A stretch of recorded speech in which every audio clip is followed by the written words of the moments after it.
I wasn't able to keep snakes until I had my own apartment, until I was about 18 years old.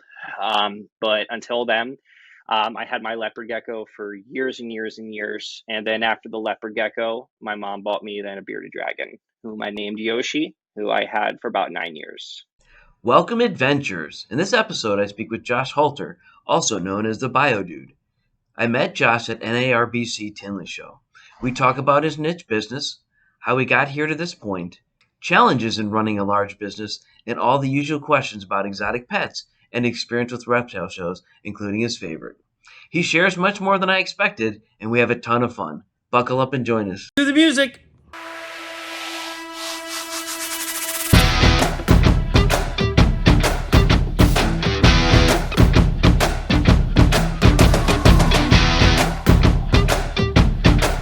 Welcome Adventures. Today we have Josh Halter from the Bio Dude. Josh, could you please Hello. introduce yourself? Hey, everybody. Sean, thanks for having me on your program. I really appreciate the opportunity. Uh, cool. My name's Josh Halter, and I'm the founder of the BioDude. Some of you may know about my business, some of you may not. For those of you who do not know, we are essentially a manufacturer of very niche reptile and amphibian products that cater to a naturalistic or bioactive way of keeping them. And our main mission statement since inception is to provide the products so our reptile friends can have the best care rather than the basic care using research-driven practices and techniques. How would you Fun define stuff. yourself? um, I'm a pretty tenacious individual, to put it lightly. I knew I wanted to become an entrepreneur when I was in my 20s. I'm 36 now, but I didn't exactly know what that looked like. Uh, and it took me a long time to really understand what I was meant to do in this industry. I dabbled breeding dart frogs, and then I realized that isn't going to touch the scope that I've been wanting to touch. So, that's how I came up with BioDude. And I look at myself as I'm not the most patient person, truthfully. But I do consider myself to be a professional in this industry. I take my brand extremely seriously, and I am always grinding. I'm always trying to come up with new products, or I'm always trying to improve what we're doing. So that way, my associates here, we have 21 people that work here, have the ability to grow within our organization and providing other opportunities. And truthfully, I just love animals. I loved animals since I was a little kid. My wife is a veterinarian who also sees reptile and amphibians.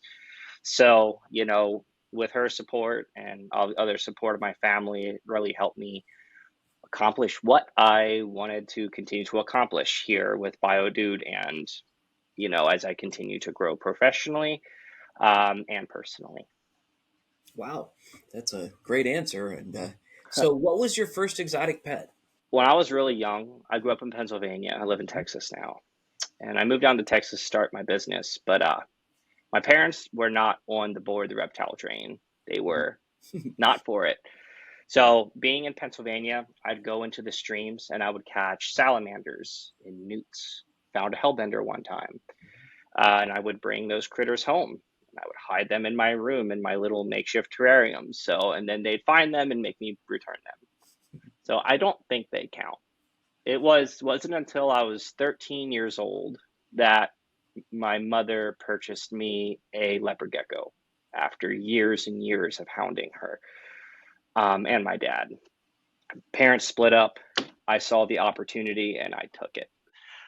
So, Wow, so different my mom, perspective of divorce. yeah, dude. So my mother bought me my first leopard gecko from a place called That Fish Place, That Pet Place in Lancaster, and since then, it's just been going a spiral out of control, so to speak, with a little bit of control mixed in.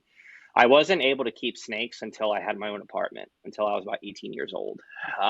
But until then, I had my leopard gecko for years and years and years. And then after the leopard gecko, my mom bought me then a bearded dragon, whom I named Yoshi, who I had for about 9 years. And of all the reptiles I had, she was probably one of my most personable reptiles that I've ever kept in my life. Um, but hands down, my favorite critters that I have are my Bredl's pythons. I have a pair here living at the Biodude named Mr. and Mrs. Smithers. But before I moved down to Pennsylvania and moved down to Texas, I had a pair of Bredl's pythons named Mr. Smithers and Willow, and I had them for 10 years. And when I moved down to Texas, they were in 6 foot habitats each. And I sold everything I had to be able to come down here and start the dream I had of owning my own business and making it. So I gave them to a close friend of mine named Joe, who lives in Lancaster still, where I'm from. And I think to this day, he still has them. That was pretty terrible for me having to get rid of those Sure. guys. I'm going to say get rid of them, rehoming them, because to this day, I still regret that decision. I didn't really have a choice. But now I have Mr. and Mrs. Smithers here, and if I could have them at my house, I totally would. But they are huge showpieces here at the Dude, and being their docile, calm nature, they're really good for kids. So I take a lot of opportunity with them when I'm doing kids programs or having younger kids visit the shop, to ease their anxiety with snakes. And they do a good job at that. So to Great. answer your question, yeah, leopard gecko was the first. My favorite are my Bredl's, hands down. Okay. What would be the most desired species that if you could get anything you wanted and legality didn't matter, what would you get? Legality didn't matter. Fiji iguanas, hands Okay. down, hands Fiji down. iguana. More Yeah, people say most people say Komodo dragons, but Fiji iguana is really cool, and that's something we can have in Canada, but we can't have yeah, it in the States. So I'm here in yeah, Ohio, around the Cleveland area, so I know where Lancaster is. I've been there a few times, so yeah, I yeah, think we yeah. have the same kind of Good, environment you good. grew up in, and I grew up here, so it's Okay, yeah, good old Amish country, man. I would say either Fiji iguanas, but if I'm looking at something more ascertainable and more realistic for BioDude, I do hope to breed green tree monitors in the next 10 years. That okay. is a project I've always wanted to do. Mhm. I just, it's space. We don't have the space for that just yet. So we're getting there though. What was your first reptile show that you ever attended? Huh. It was where I got my bearded dragon my mom bought me. It was the Hamburg, Pennsylvania reptile show in the old field house by that old decrepit graveyard. And I remember that building had no air conditioning. And those were the days, but it's kind of crazy because that's actually kind of when I realized that I wanted to be in this industry. I'll always remember there's this booth there. I don't agree with the business model. This guy's business model was to import a whole bunch of stuff from Strictly and flip those animals. I don't agree with that. But at that point, I was 13. I had no idea. But what I saw towards the end of day Sunday was this guy with a 12-inch stack of 100s. And he is just laying down 100s behind his table. Wow. I asked my mom, I was just like, how did he do that? And she goes, well, Josh, she goes, that's hard work and determination for you. Something you don't have yet. 13 and So expect yeah, to have hard work yeah. and determination. As That's I awful young. yeah, as I'm walking around with my bearded dragon in my cup. Yeah. Okay. Yeah. But the Hamburg PA reptile show was the very first reptile show I got to go to. Mhm. And apparently to this day, it is still going. I know it's at a different venue now, Mhm. but I remember those because we'd go there and then we'd go to Cabela's. And it was always a good day as long as we didn't have animals, then we had to skip the Cabela's because you can't leave them in the car. But Wow. yeah. Yeah, I saw that the Hamburg is still going. I've never been. I've only been to the mega show around Pittsburgh because I'm in Cleveland. It's and Hamburg is about 4 or 5 hours away from here. But I'm gonna have Yeah, to to go. drive. But, so, what was the first show that you ever vended at? It was the White Plains Reptile Expo in New York. And it was for my very first business that I started with my brother called Genesis Exotics. It was a failed venture. It just didn't work. But that business focused on primarily offering very basic terrarium supplies, ABG mix, literally what everybody else does, and breeding dart frogs. I loved breeding the dart frogs. I bred a lot of tree frogs, and I would have a couple tables there, and I would would do that hustle. I would get up at 3 o'clock in the morning, load my car with take my little pug, and then have to go and set up the table, work it all day because it was only a 1 day show, whereas a lot of the shows down here in Texas are 2 days. And then I'd have to make that long drive home after packing everything up. But I always had my little pug with me, and that always made it a little bearable is not the right word because I love doing it. But I had the energy, I had the drive, the tenacity just to keep doing it. Um, and I had a lot of fun doing it. And I actually built met a lot of good people up in that area, some good, people that dealt with dart frogs and things like that. And then, just kind of, went from there. I never got the vend at Hamburg though, because every time I would try, it was always either sold out or it was in the summertime, and I'm not taking my frogs in that venue in summertime because there's nothing worse than showing up at a show and the promoters tell you it's air conditioned and you get there and it's not air conditioned and you have to leave. I actually had to do that 2 times in my career when I was primarily selling dart frogs because I'd walk in and they have it in a warehouse. That warehouse is like 90 degrees. I'm like, I can't put my animals out here. So here I go, turn around home with the loss in my pocket and a 6-hour drive. Wow. Don't miss those days. Yeah, I'm sure. Don't miss those days at all. So the shows around here in Ohio, Western Pennsylvania, Michigan, Western Indiana area are mostly 1 day shows, and they're Yep. monthly.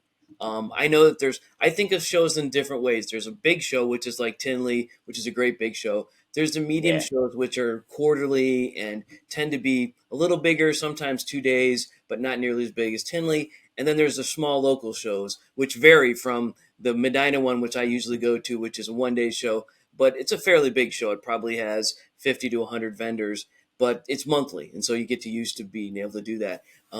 Yeah. Other ones are quarterly, and the Yep. ones over in California where Bill's at are 3 times a year or something like that. But what is Texas like? Texas is actually pretty good, but in my professional opinion, it's way too oversaturated with shows. There in the state of Texas, there is a show in Texas and mainly between Dallas and Houston and San Antonio. So that upside down triangle, there's a show every other weekend. And it's almost always the same vendors that go to every single one of these shows, and they happen every month to every other month. So what's happening is there's a little bit of a dilution when it comes to the opportunities for the consumer. They want to go buy a snake and they're at the show and they're like, well, this vendor is going to be here next month, so I'm just going to wait. So sometimes that opportunity of what's the word I'm looking for? Opportunity of how often these things are can inhibit some of your sales. We used to do a lot of shows down here for BioDude. When I first started my business, my wife and I would do a show every other weekend. And that got old real quick because there's nothing worse than taking a whole week to prep for a show and people show up, but they're not bringing in buyers. They're only bringing in their families that just want to window shop. And me being a dry goods vendor, I'm not selling animals, right? I'm selling products, but if they're not selling animals, then they're not going to buy dry goods. So that took me a while to get used to and understanding how my business model fit within the framework of how these Texas shows are. So what I've been doing is after literally learning what shows aren't for me versus what shows work for my business model, I've tailored it down to only do 6 shows a year for BioDude. Okay. I do Tinley twice a year. I do NARBC twice a year, and I do Reptilian Nation Houston twice a year. Both of those shows are weekend shows, and I'm a sponsor of all 3 shows. And I have a minimum of a 20 foot by 20 foot space at both of the NARBC shows. And then at Reptilian Nation in Houston, that's where I bring the big guns, and we have close to 14 tables, and we bring almost my entire store to this show. Whereas at the ones at Tinley and Dallas, I only bring BioDude branded products. I only bring things that correlate directly to my brand. Whereas the one in Reptilian Nation Houston, I might bring some Arcadia products. I might bring some Miss Kings and things that don't give you those fat margins like 25, 40%, not that great. Because when you do those shows, the overhead's really high, labor, shipping, gas, food, hotel, airfare, it just keeps adding up, plus the cost of the tables and cost of everything else. It adds up pretty quick. So your business plan and understanding your business model, at least for me, was really paramount in me being able to successfully execute these shows positively. Ideally, what would be the perfect reptile show for you? Me personally, the guys at NARBC, they've been through the gauntlet, man. They've had these shows for years. They've dealt with sudden changes of where their convention can be held. That is a gauntlet, and that is stress. And with what they're able to accomplish, having USARK there, having some of the biggest people there, having quality checks there, and just a standard of ethics is important. The last time I was at Tinley, I did see some wild caught stuff, and there was some questionable vendors to me. But my opinion is way different than what a show promoter's opinion is going to be, right? Because it's about the vendor to do their due diligence to make sure the consumer can make an educated decision, right? One of my favorite things about the shows that we do, and it isn't so much at the shows we do now, but when we were going through what I call the show gauntlet, when I was first starting BioDude, I can tell you that I myself and my staff have probably saved thousands of animals. I've had people come to my booth, hey, this dude over here just sold me two veiled chameleons and told me I can keep it in an 1830. Can you tell me what I need for it? And I say, hey, let's go talk to this guy. Literally walk them over and I say, hey, you told them you can keep these two together. Maybe you should, give them accurate information. And I've actually gotten talking to about that because, it's no different than some vendors selling an Asian water monitor with a full 10-gallon setup with a Home Depot light bulb on it and telling them it's going to be good for the life of the animal. So when I look at the shows, those people do nothing but hurt our hobby, hurt our community, give the PETA and all these other bad organizations more of a frame of reference to be able to create a false narrative about our industry. And one thing I think that the promoters at NARBC do really well is bringing in the right type of vendors and bringing in the type of organizations that are a good crutch and foundation for an ethical standard of care and for progressing our hobby and helping to change the narrative against some of these bad organizations while also promoting USARK. All of those things are really important. You don't see that in some of these other shows, especially some of the smaller ones. You don't see USARK having a donation aspect, or you don't see part of the vendor fees going into USARK. The show promoters that put into the perpetuation of our hobby for its longevity are the ones that I respect. And the ones that I'm not saying I don't respect them, but the ones that I don't participate in don't really take an active role in that. And that's not a slight against them. Maybe they're just not big enough to be able to get to that point. But when you're serving this industry, you also have to be able to understand the big picture. And the big picture is it takes one bad legislation to wipe us out. Mm-hmm. And if we facilitate bad people selling animals to people they shouldn't have and XYZ, that's when you give these other organizations power to control the narrative. So that is my ideal reptile show, if that answers your question. How long has NARBC been around? I don't even know. I would love to answer that question. I don't know.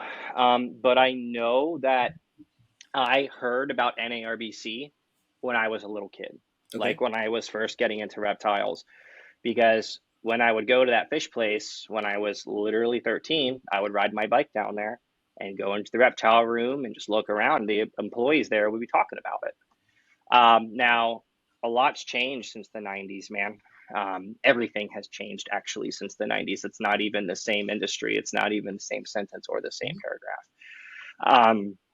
But when I look at those types of shows, again, it's not easy doing what they're doing. It's not easy to be able to maintain just a good standard while promoting the best for the community, because I don't know. I've never done a show. in the form of promoting it, organized. I'd never done anything like that. But I can only imagine the stress, and I can only imagine some of the challenges that you would just face knowing the challenges I face with the business that I operate. Yeah, there's a show by me, and it's been around for 35 or more years. I remember going to it 35 years ago. I'm 54 years old. It's, I've been going to that for as long as it's been around. The challenge, and that show isn't nearly as big as Tinley. Those guys actually go to Tinley. So let's talk about your company. How did you come up with the name BioDude? Can I show you something really quick? Sure. So, when my first business with my brother, when I had to dissolve that, Mhm. I had a credit rating of 500. I was $10,000 in debt with like $1,000 to my name with a broken Toyota Camry and my companion pug that needed a ton of medicine. I had my friends over, Mike and Cody, with my wife, who just moved down to Texas at that point because she just finished up her doctorate. And we were all sitting around the table, and she said, you can't give up. This was at 2 o'clock in the morning because I was like, I don't know what I'm going to do. I put everything I have into this. I sold everything, and now I'm destitute and have nothing to my name. And Mike was like, Josh, he goes, you've accomplished too much just by yourself. Just because it didn't work out with your brother doesn't mean you can't do something better. And we were watching The Big Lebowski that night, which is one of my favorite movies. And at 3:45 in the morning, this is what we drew up. Wow. And this is how BioDude was born.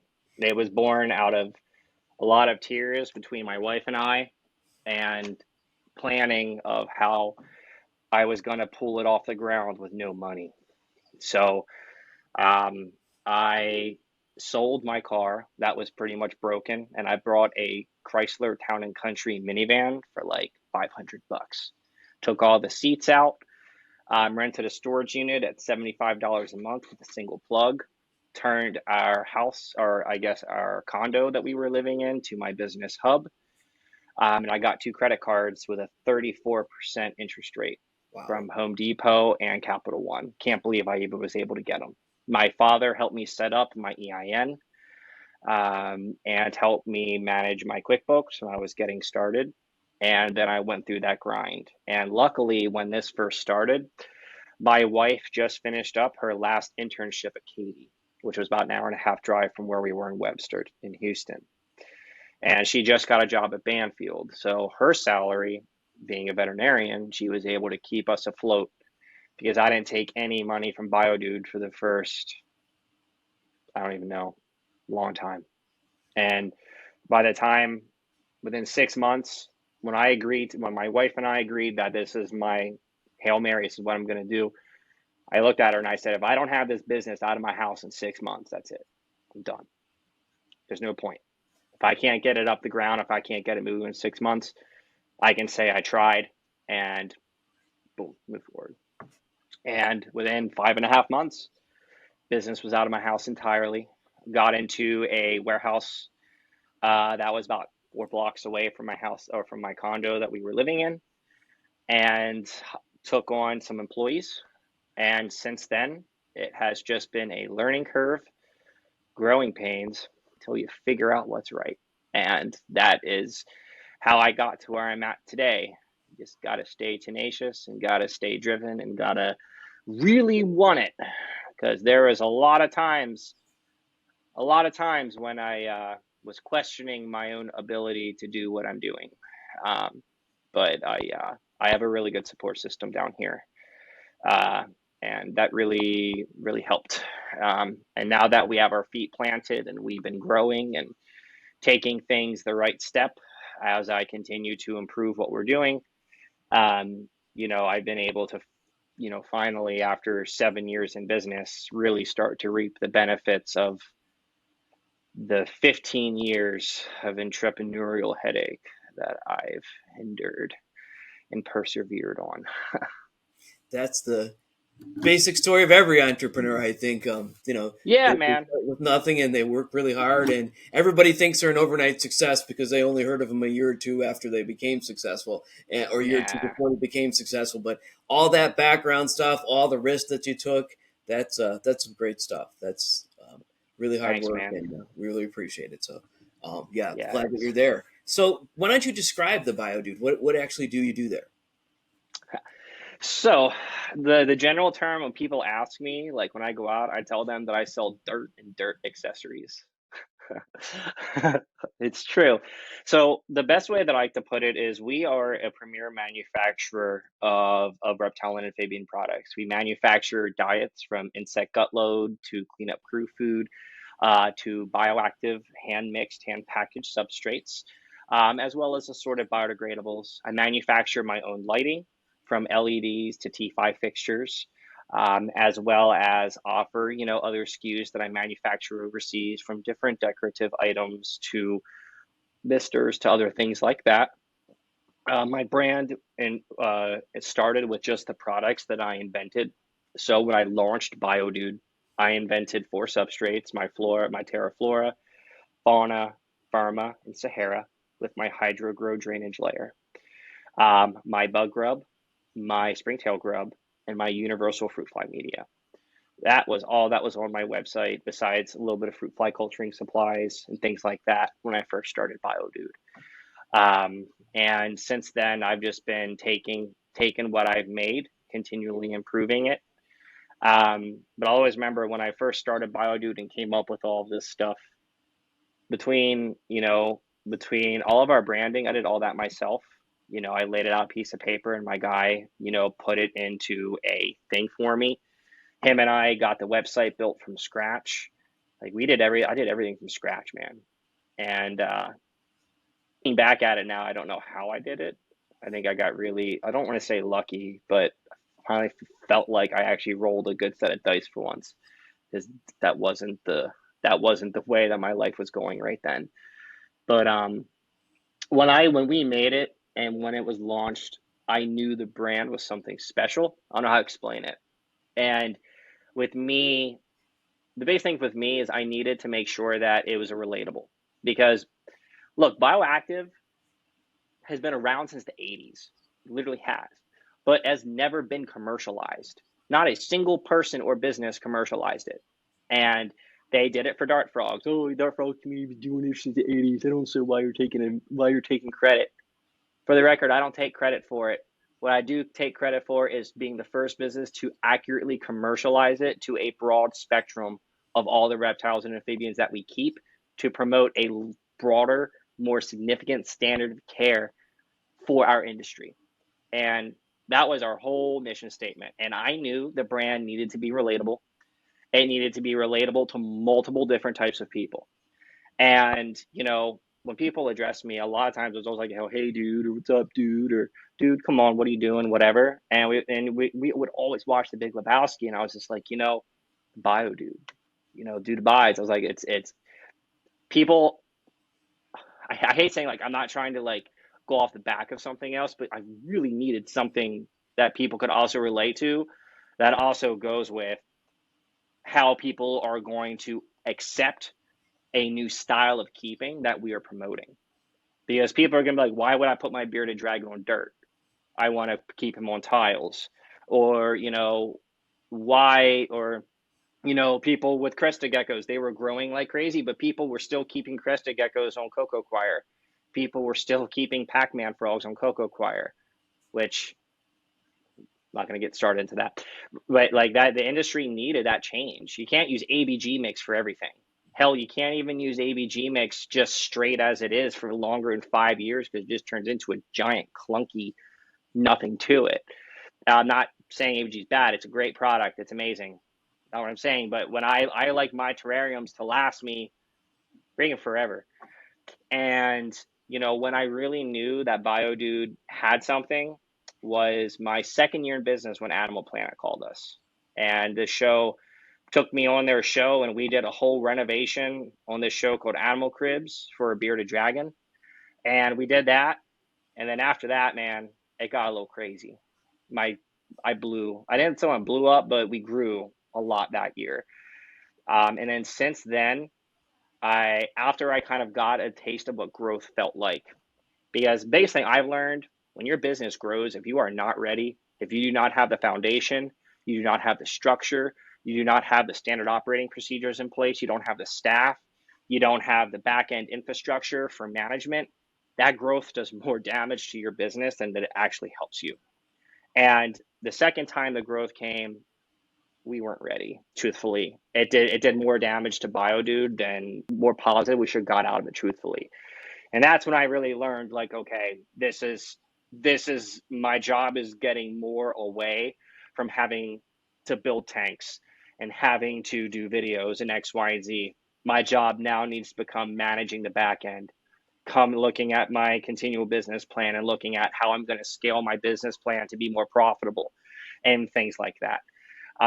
So that's the best way I can describe BioDude. We were, it is a business that came from dust and determination that has now grown into a multi-million dollar business, now 7 years in. And I take great pride in what I've accomplished, but it isn't just me.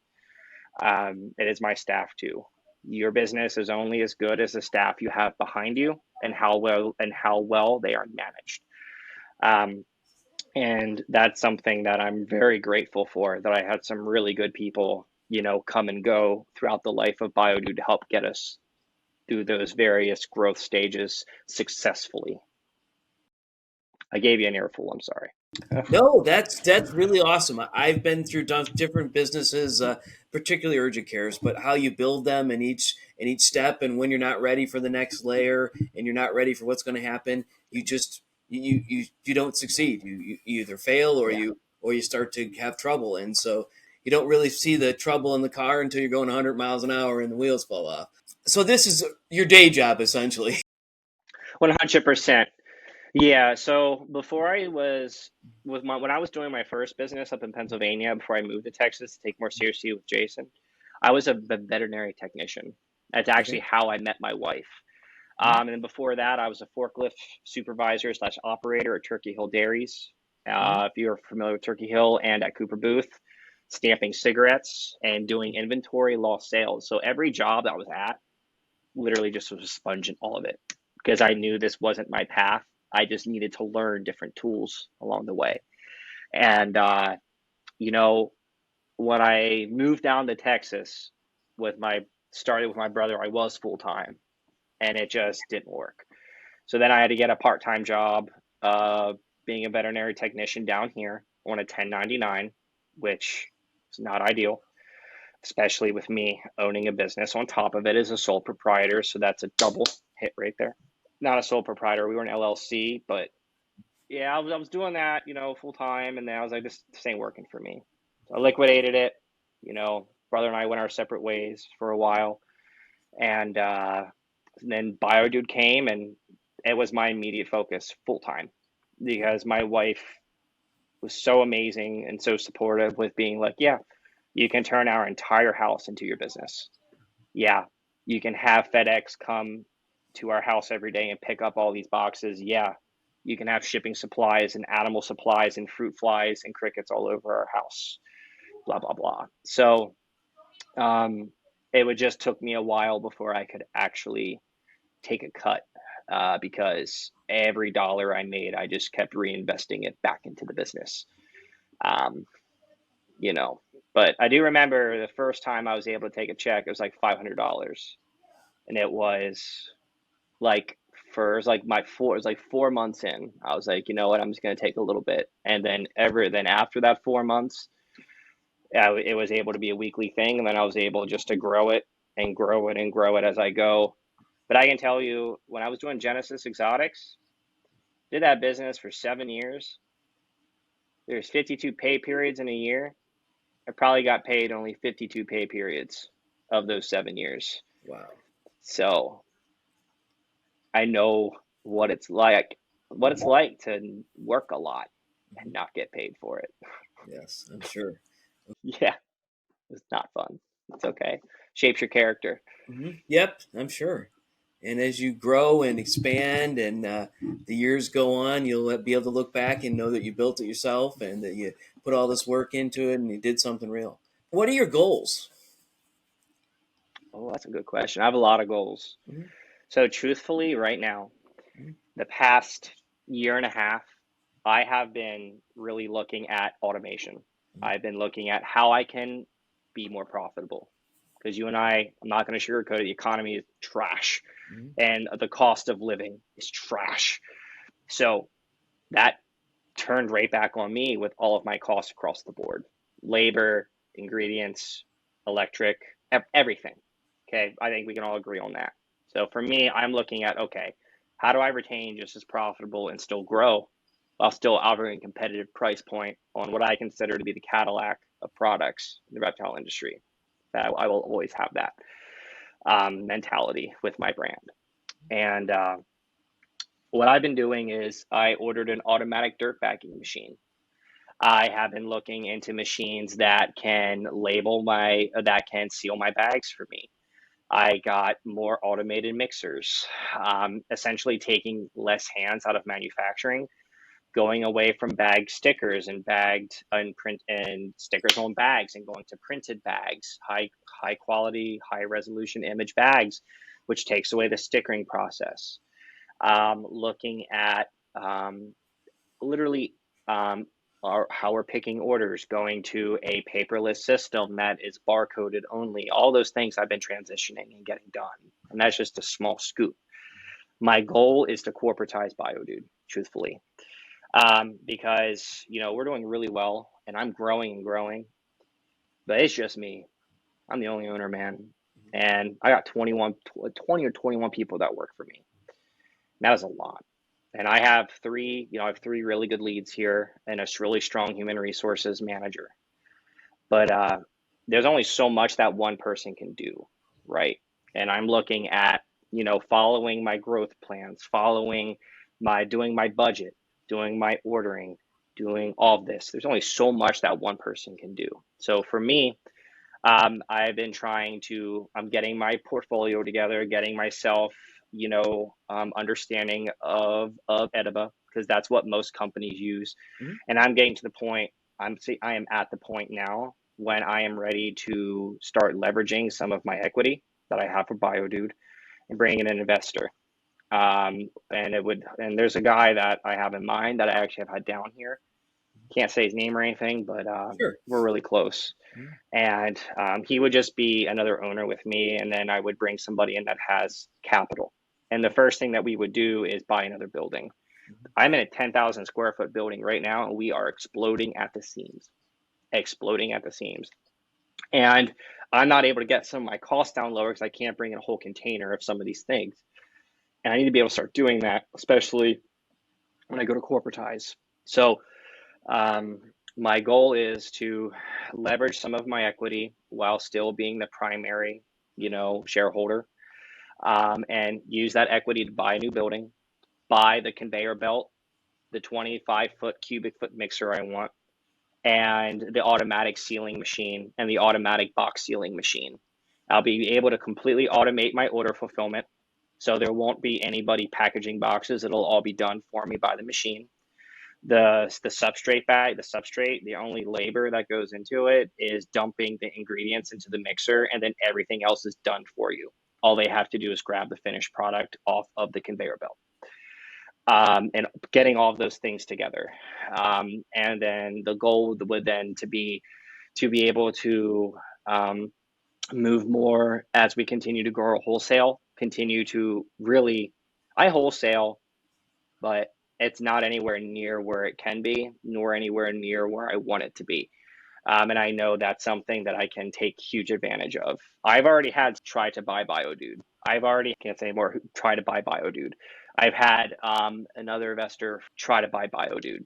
So and this has all been in 3 years. So I'm familiar with how these negotiations work. I'm really lucky to have such a good lawyer that specializes in these things, because Edison's been really helpful to me with understanding what my value is, understanding how industry multipliers work, all this and that. So my goal is that I'm able to, corporatize BioDude, get us out of this building, to turn BioDude into potentially an IPO level business, which I know I can do it. I know I can. The brand's there, the quality of the products is there, the following is there, the infrastructure is there. My back end processes are almost there. It is not possible for me to do it by myself.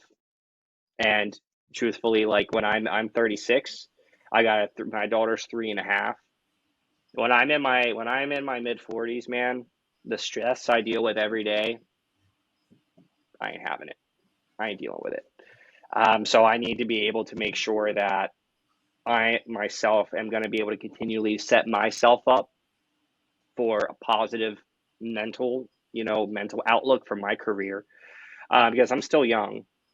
So it's one of those things that I can handle it right now. I can deal with the headaches and stress, but this past year, some of the stuff I had to go through with sales tax, with all those states and all this other stuff, like the stress was real. And, it can kind of melt your brain after a while. And if you don't have good outlets and ways to deal with it, or ways to get away from it, or ways to balance it out, it can quickly overtake your life to the point when you're constantly on your phone or constantly working or just not being able to separate out work and personal life. And that was something that I personally had to fight through and learn how to do, um, my first couple years at BioDude. And still sometimes have to look in the mirror and be like, dude, what are you doing? You're working yourself up over something that isn't going to affect you in 6 months. Just deal with the headache now and just get over it. Be a man. And with some of the situations and headaches I've dealt with these past couple years, albeit staff or albeit taxes or things out of my control, you just got to accept, and be able to deal with it and problem solve. Because that's all my job is problem solving a lot of the times. But it's not a bad thing. It's just it can be taxing It's really sometimes. important that you're looking at your trajectory, and children don't wait while you're busy getting yourself together, and you'll never gain that time back. So I encourage you to It's make true. sure that I've got five of them. The Oh youngest is my goodness. 17 at this point. 5. Yeah, my oldest is No. 26. My youngest is 17. You can't get any of it back. No one ever said anything like, I wish I had more days at work. They said more time with family, more time with friends. And Yeah, 100%. And this past like last year for Tinley, they had it over Easter. So I missed my daughter's Easter and I had to go to that Tinley because that was the one that we didn't have the staff to send to it. And oh boy, was I made aware that that is not okay for my family. So that's a fine line that I've been drawing in the sand, of things like that. So um, I hear you, and it's something that I've recognized for sure. And just to not let other people bring you down either, because it's really easy for other people's opinion to try to get in your mind, or to think that they can define you and your ideologies and point out your idiosyncrasies and things like that. But I just look at it and laugh. you have to be you. You have to let it slide off your back. Got to make sure you're getting enough sleep. You're making sure that you're exercising. Make sure that your Yeah. diet's right and that your connections are good. How does someone reach? So me personally, I've literally been called the Yeti of this industry by some of my friends because I hide, dude. That's okay. uh, That's good. I think you got 1,000 people looking to reach you. But how would they reach the bio dude? so the best way to reach us is, you can call us Monday through Friday and Saturday at our phone number listed on the website. We have a full customer care hotline, like via email. It's customercare@thebiodude.com. You can reach out to us on Facebook. You can reach out to us on Instagram. You can comment on our YouTube. And we do also have a chat service on our website when you can go and answer questions. And during business hours, there will always be somebody monitoring that inbox. So you won't speak to an AI agent. You will speak to a real representative from my business that can answer your niche in-depth questions. And that's something that I take a lot of pride in with my website because we're a very niche business, right? So when you have a super, super niche business, you better be darn sure that you can answer these hard niche questions when it comes to the unique individual. And I feel like that's something that we have done very, very good in with the crew that I have, especially up front. They've been kicking butt. So that is the best way to reach us. If you want to reach me personally, um, people send us letters all the time. Like they send me letters. I had a little girl come and visit from Argentina, I believe, to meet me. And then she sent me a handwritten letter with Girl Scout cookies. It was the most adorable thing ever. That's really good. But if you want to reach me directly, truthfully, the best way is to call and say, hey, I'm looking to talk to Josh. They are going to say, I am going to take a message for you. Like that's literally, I'm telling you this is what they're going to say. You leave your message and I will get back to you. Or you can email us at the customer care, say this is for Josh, and then they will push it to me. Just we get hundreds of emails a day. We get phone calls, I don't know how many a day. And I've removed myself from the day to day. Like that is not my job. My day is managing the big picture. My day is managing the budget. My day is looking at how I can continually scale BioDude to have us have a really healthy balance sheet, have a really healthy profit and loss sheet as I continue my journey to corporatize. And that's what I've been doing. So that was something I really had to get set in my head, like I said earlier, is how the aspect of my job completely changed with I don't really get to build tanks no more. I don't really get to play with animals no more. I don't really get to talk to customers no more because there's only so many hours in the day. So You stopped working in your business and started working on it, which is really important. that's what I tell my staff every meeting. I have to work on my business, not work in it. And if you make me work in it, none of us get raises. There you go. That is literally what I say in verbatim, and that does help a lot. Any final words to tell our adventurers about you or about life in general? I mean, I really appreciate the opportunity to come onto your podcast. I know that you work with Bill. He's one of my industry heroes, I guess, so to speak. And I just want to say, we've gotten a lot of support these past couple years from a lot of people. We've had a lot of people send a lot of positive vibes. We've had a lot of challenges these past couple years from many different fronts that made you feel pretty defeated. But it was a lot of my customers and a lot of the support base that we get from this organization, or sorry, excuse me, from other organizations, in the form of support that really helped take us to where we are now and what we are continuing to try and improve and follow our mission statement and to keep growing. And a little tidbit about me, besides reptiles and stuff, I love to fish. I'm a big saltwater fisherman down here in Texas. And other than that, man, besides spend time with my daughter, I play Magic the Gathering and I'm really good at it. I love to fish. I consider myself to be a decent angler. Other than that, man, besides spend time with my daughter and my family, that is Josh Halter in a nutshell. And you are looking, when you go to BioDude, you are looking at my dream. You are looking at not just my blood and sweat in this building. You are looking at every single person that has been or is a part of this organization. So the success of this business isn't just from me. It is from all the people that have been a part of it, whether they left positively or negatively. And I'm really lucky to be sitting in this chair and having a conversation like this with you, because every day is a grind. I feel really lucky to be able to be where I'm at. So thank you. Well, thank you for being here. I really appreciate it. If you enjoyed this adventure and want to be alerted when more are available, please click the subscribe and maybe even the bell button. Thank you.